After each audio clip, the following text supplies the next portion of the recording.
I hope you don't like rubbery chicken skin because you're never going to get it again. I share the secret to crispy skin on a Kamado style grill every time. Thanks Dalstrong for sponsoring today's video. Hey, I'm James from Smoking Head Barbecue, and today I'm sharing the secret to crispy skin on a Kamado style grill every time. Now, there's a few ways that skin on chicken can go wrong in a Kamado style cooker. That's because our heat is coming from the bottom, and so it's really easy to overcook the bottom and perhaps undercook the top where we need to render out that chicken fat.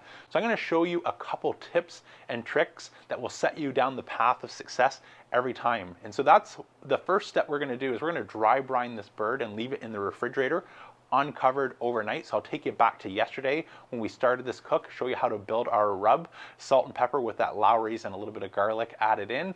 Leave it overnight so it starts to really help pull out any of that excess moisture.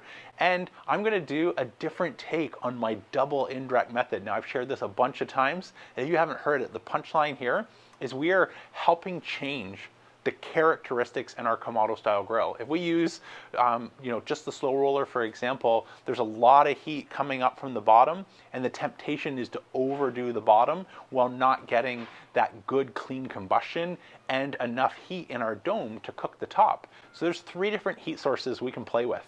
We've got our conduction heat, which is our food touching the grill.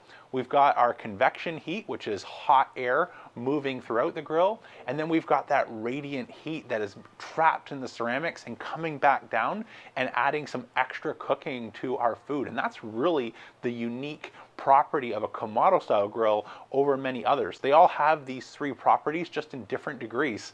It's like picking your car in a racing game. Some have strengths in handling, others have top line speed. So these properties are all over the place depending on the style of the grill that you want. And so what we're doing today is we're messing with Mother Nature, and we are going to dial down conduction heat so we're not burning the bottom. We're going to dial up the other two. So we're going to get more convection, more hot air moving through the grill, as well as more radiant heat, which is what we need to render that skin properly. Now, I've done this so many times with the heat deflectors and the SloRoller, and I get asked, James, I don't have a SloRoller. How do I pull this off? So for my friends without the SloRoller, I'm going to show this with a pizza stone today, but if you happen to have the SloRoller, you can follow along and just do my normal double indirect setup. So without further ado, let's go back to yesterday so we get ready for today's cook. I'll show you everything I did to spatchcock, season, and prepare our birds for perfect crispy skin every time.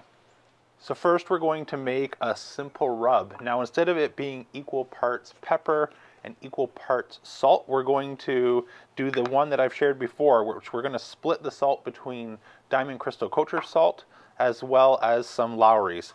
So to start, I've just got an empty shaker. I'm going to add 2 tablespoons of black pepper. Then we'll go for 1 tablespoon of our Diamond Kosher crystal salt, 1 tablespoon of Lowry's, and then I'm going to add about a half tablespoon of garlic. Mix that up well, and our rub is ready.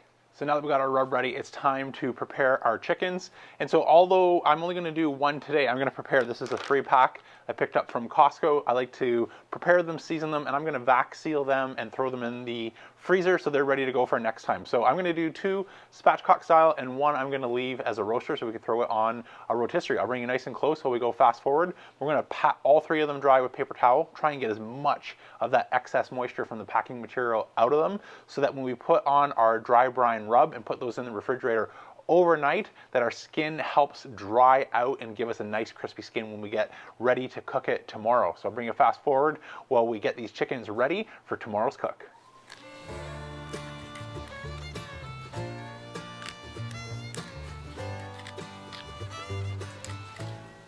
Okay, so we've got our 2 spines out for the birds that we're going to spatchcock. So I'm just going to clean these up. So I like to work on removing this breastbone here since we get a nicer presentation when we slice, as well as removing some of this excess fat or skin that we don't need. So again, I'll take you fast forward while we get these ready for seasoning.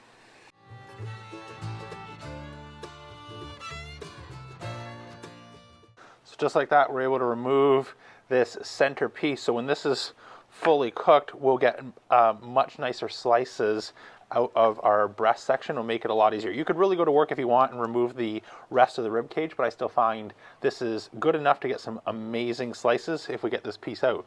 I'll do the same for our second bird and rejoin you in a minute. Okay, so using the rub that we made earlier, I'm going to start applying it to the inside and then finish on our presentation side. And then for the bird that I'll freeze for doing on the rotisserie, again, I'll start on the back side and then finish on the presentation side. This chicken is going to be amazing, and I'll get you right back to the action in a minute. But first, let's take a minute to thank Dalstrong for sponsoring today's video. If you've been following my channel for a while, this will come as no surprise to you because you already know I am a huge fan of Dalstrong knives, and they're the ones that I recommend to my own family, friends, or you guys when you ask. Now, there are 3 reasons I love my Dalstrong knives, and first has to be the incredible craftsmanship and quality materials that go into these. Whether it's the first time you open the box and you're getting a look at it for the first time, or it's years later, I'm absolutely blown away with the stunning beauty and craftsmanship that goes into these knives. Second is the fit and the finish and the handle. This knife, all these knives feel like an extension of my own arm, and I have full confidence to tackle things maybe I've never even cooked before, because the knife is going to perform like an extension of my own body and not be something I need to worry about getting in the way. So whether I'm chopping, dicing, slicing, carving a brisket, you name it, I feel completely at home using any of my Dalstrong knives. And lastly, and maybe most important, the reason I feel fully comfortable recommending these is they come with a sort of no risk guarantee as well as a lifetime warranty. So if you ever have any sort of issues, Dalstrong stands by their product for the life of the product itself. So those are my top 3 reasons. There are plenty more to get into, but I'm going to put a link down below to check out the complete lineup. I've happened to be a big fan of the Shogun series, but there are many more styles and knives to find one that matches your individual tastes and preferences. Thanks again to Dalstrong for sponsoring today's video. Now back to the action. So we're going to be cooking our chicken on the Kamado Joe Classic Series 3 behind me. Now just off camera, I've taken the chicken at this point out of the refrigerator so it can start to wear off some of that chill from the refrigerator, and that's going to give us ample time to start to build our fire. So I'm going to start with an empty charcoal basket, just whatever was left from a previous cook, add in some Fogo and start to get to work on our fire. Now I'm choosing Fogo for today's cook since on poultry and a couple other meals like this, we don't want a lot of smoke. We want to be able to control the smoke and add the flavors that we want rather than getting way too much smoke out of the gate. And I found that Fogo does the perfect job balancing that. Actually, I can't take credit for it. My family has found that Fogo does the perfect job, especially on things like poultry. So that's getting the nod for today's cook. So I'm just going to add some fresh Fogo into our charcoal basket, and then using my Grill Blazer grill gun, I want to concentrate a fire nice and hot down into the center. This is elapsed time about 1 minute's worth of using the torch, and we've got some white ashed over coals to start. So from here, I'm just going to install our heat deflectors and leave them open in a pizza pie configuration as much as I can, getting a little bit of space for some heat to come up, and that's going to start preheating the top of our grill, which is a very, very important step in order to get that heat soaked effect.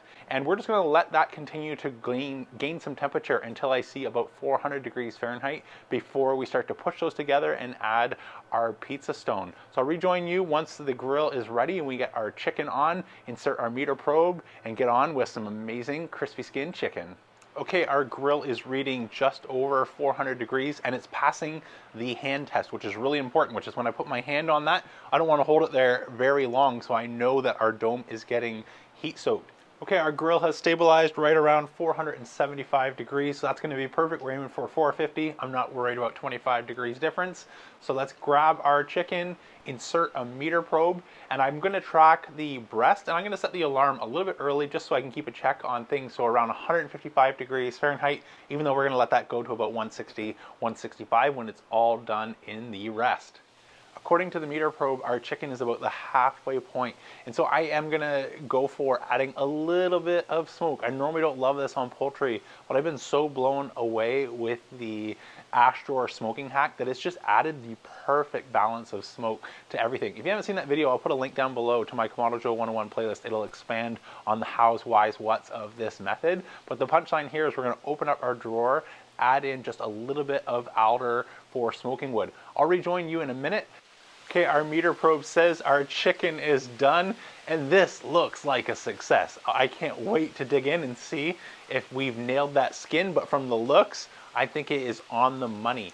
So I'm gonna get this inside and just let it rest 5-10 minutes. I'd let it rest out here, but as you can tell, seeing my breath, it is a little cold, and I wish it was bright outside since you can see what's going on. It's snowing, raining, and hailing all at once, so not very pleasant here, and I don't want that to cool off too quick before letting those juices redistribute. So I'll rejoin you in about 5-10 minutes when it is time for our taste test.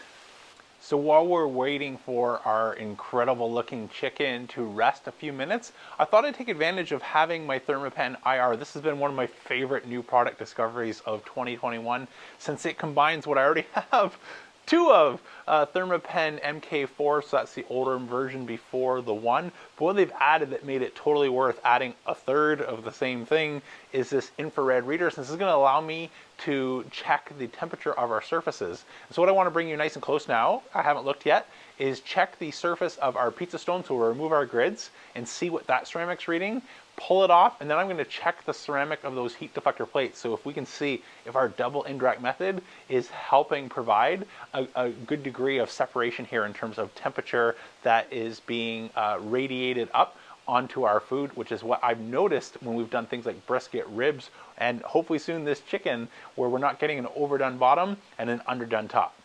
Okay, here we go. So let's just remove our deflector, or sorry, our cooking grids, so we can check our first deflector. And so I'm going to go here right in the middle of the stone, check a few times. 552, 553, 551, 550. So I think that is our temperature. So our pizza stone is 550 degrees. Let's check our heat deflector plates. High. So this will only go to something like 630 degrees as I think the max. I've seen it read in the 600s, and that's not even reading. So right away I can tell, since I've seen this go up into the 650, 670 range, if it's not even going to read that, it's beyond its maximum temperature. Our double indirect method is doing exactly what we want. And so I thought I'd take advantage of having that tool to double check what we've noticed in our food. But I'm going to now start shutting things down. I'll rejoin you in a few minutes for our taste test. This chicken looks amazing, and I can't wait to dig in. Now, in case you're wondering about the smoke in the air, what I did here is take the opportunity to flip all my deflector plates upside down since I didn't use a drip pan today, and I want to burn off any of those fats or oils that fell onto our stone so they're clean and ready to go next time. So when we light our grill, we're not waiting for this white smoke to dissipate. So just ignore that in the background. It'll go about 5-10 minutes, and when it's done, we'll shut it down, and all those deflector plates, including my pizza stone, will be good as new, ready to go for next time. But enough about next time. I'm excited for this time. Come nice and close. Check out the skin on this bird.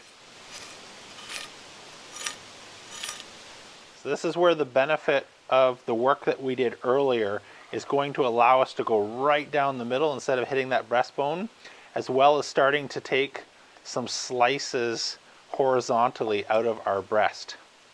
We'll get up about halfway and then we'll hit the rib cage. Oh, look at this. Oh, that looks good. I think I got my piece already. Let's dig in. I'm moving quick before this cools off too much. Let's dig in, see how we did. Got my piece along with some of that crispy skin. See if it's as crispy in the mouth as it looks as I was cutting it and feeling it. What? I don't think I've had anything that crispy this side of deep fried ever. This is a new personal best when it comes to skin. And so again, our tricks here were first salt dry brining. This helps remove any excess moisture. And the double indirect method, I think, has set a new personal best for chicken. We're not getting any overdone on the bottom, and that top benefit of the radiant heat coming down and crisping up the skin is amazing. I've never tried the double indirect before on chicken, but I'm going to be doing it again. Maybe next time I'm going to experiment with the SloRoller and see if that adds any extra benefit, since on brisket and ribs it's been awesome. Well, I hope you really enjoyed this video and that For you, rubbery skin on your chicken is a thing of the past. If you enjoyed this video, please let YouTube know by smashing that thumbs up button, and let me know by hitting subscribe to catch future videos. Until next time, I'm James from Soakin' Dad Barbecue signing off, and remember, don't be afraid to fire it up.